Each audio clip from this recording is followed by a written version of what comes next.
बिस्मिल्लाहिर्रहमानिर्रहीम। आज मैं आप लोग के साथ प्रिंसिपल ऑफ एनिमल लाइफ 2 में नेक्स्ट वन टॉपिक डिस्कस करने जा रहा हूँ और ये है early development of Darwin ideas of evolution के किस तरह डार्विन ने एवोल्यूशन के आइडिया दिया। तो मैं स्टेप बाय स्टेप आपके साथ वीडियो में डिस्कस करूँगा, तो आपने इस वीडियो के अंत तक ज़रूर देखना है। तो चलिए शुरू करते हैं।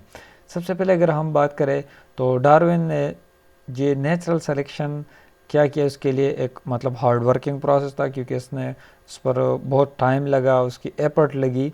ठीक है।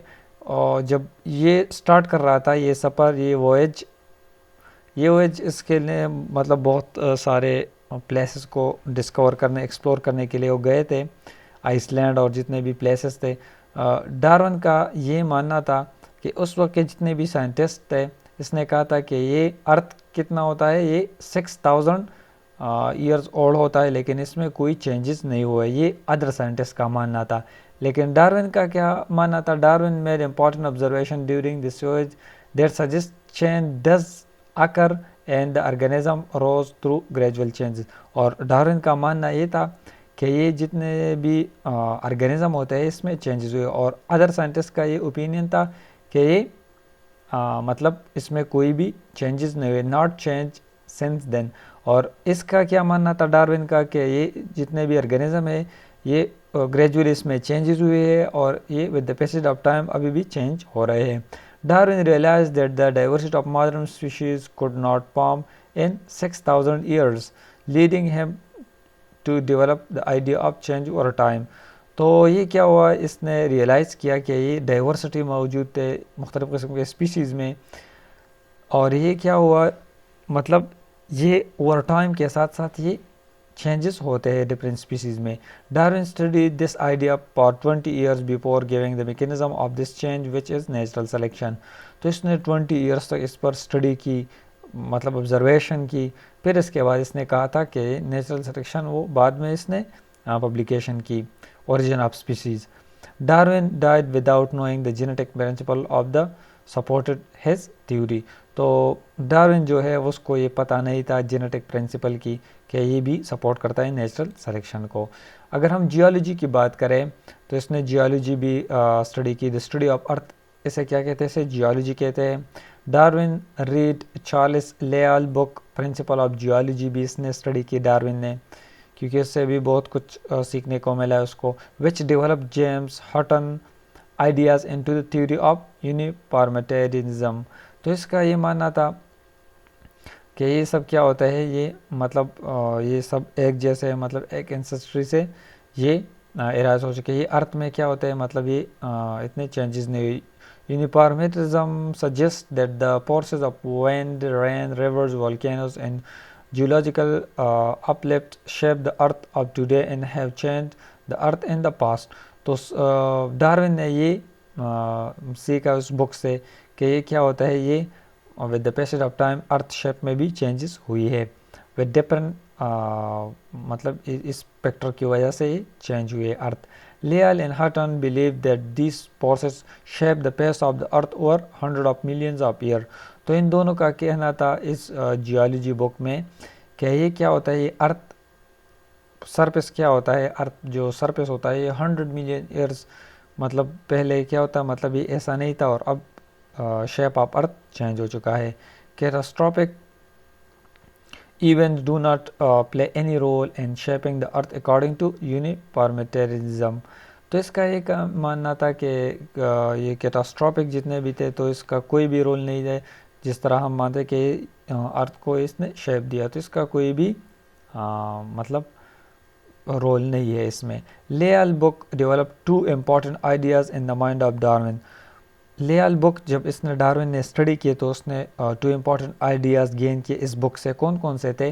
The earth was much older than 6000 years. एक आइडिया इसने ये गेन किया कि अर्थ क्या होता है, 6000 मिलियन और ईयर्स ओल्ड है ये earth, or more than. The pace of the earth change gradually over a long period of time. एक बात इसने भी ये नोट की कि ये क्या होता है, ये अर्थ चेंज होता है with the passage of time, which suggests that living form also change gradually during this period। तो जब environment चेंज होता है, अर्थ चेंज होता है, तो इसके साथ ऑर्गेनिज्म भी चेंज होता है, तो इसका ये मानना था। दूसरे नंबर पर इसने पॉजिल एविडेंस भी स्टडी किया, histological dead remains of organism और their imprints preserve in rocks called fossils. अब पॉजिल क्या होता है? पॉजिल वो एक्चुअल रिमेन्स होता है प्लांट्स एंड एनिमल्स के, ऑर्गेनिज्म के, जो प्रिजर्व होते हैं रॉक्स में, तो इसे क्या कहते हैं? इसे पॉजिल एविडेंस कहते हैं। तो इसने भी ये कलेक्ट किया। डार्विन फाउंड 2 टाइप ऑफ पॉजिल इसने कलेक्ट किया in the PAMPs of Argentina during his voyage on the HMS beagles. तो इसने बीगल्स की हेल्प से ये पॉजिल्स भी आइडेंटिफाई किए अर्जेंटीना में। बीगल्स क्या होते हैं? उसने जो हंटर डॉग्स एंड बर्ड्स की हेल्प से ये मुख्तलिफ़ किस्म के पॉजिल्स आइडेंटिफाई किए। The first type of fossil was of 2 मतलब एक्सटर्न एनिमल्स थे। ये दोनों क्या होते हैं? एक्सटर्न हो चुके थे। टोक्सोडोन था एक एंड टोन्थेरियम, ये दोनों क्या थे? ये दोनों ऑर्गेनिज्म एक्सटर्न हो चुके हैं उस दौर में, which were clearly different from any other animals living in the region at that time.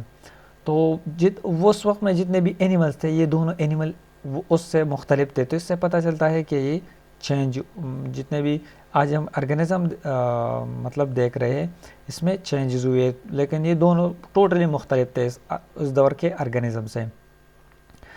Second type of पॉजिल क्या था? Was again armadillos and gain sloth that were similar to each other and found in different sizes। तो दूसरे पॉजिल्स ने ये identify किया था, ये दोनों क्या थे? ये ऑर्गेनिज्म सिमिलर थे लेकिन साइज में डिफरेंट थे। Darwin believe that fossils were evidence of change of species composition of the earth. तो ये एक मतलब एक एविडेंस है कि क्या होता है, अर्थ कंपोजिशन क्या होता है, इसमें चेंजेस हुई है स्पीसीज में। Contrary to the belief that they were formed by the catastrophic events such as Noah's floods की वजह से क्या होता है, जितने भी कैटास्ट्रॉपिक इवेंट्स होते हैं अर्थ पर आए हुए, इस वजह से इसमें चेंजेस हुए अर्थ शेप पर। तो इसका ये मानना था। तो इसके अंदर जितने भी रॉक्स और इसमें क्या होते हैं, ये ऑर्गेनिज्म मतलब पॉजिलाइज्ड हो चुके हैं। Darwin believe that some species become extinct without leaving any descendants. तो इसका ये मानना था कि कुछ स्पीशीज़ मतलब टोटली एक्सटेंड हो चुके हैं, while other give rise to new species before their extinction, और कुछ जो है न्यू स्पीशीज़ में ये डेवलप हो चुके हैं।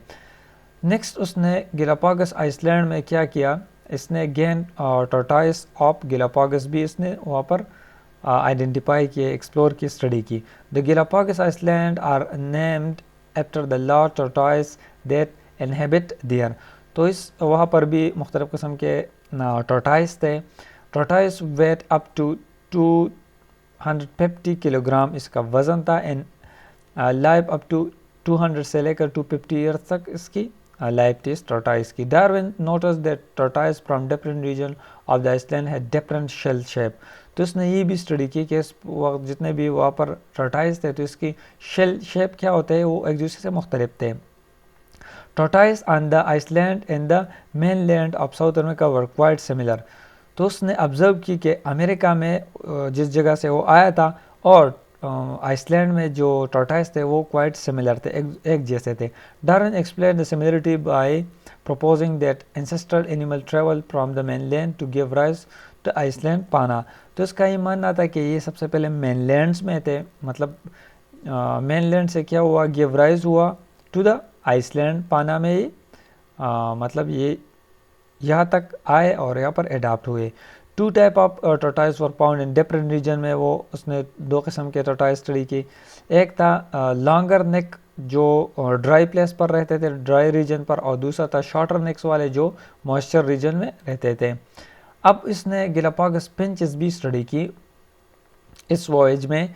The pinches were sparrow like birds थी, स्पैरो जैसे छोटे छोटे परिंदे थे, उसने भी वहाँ पर उसने स्टडी की।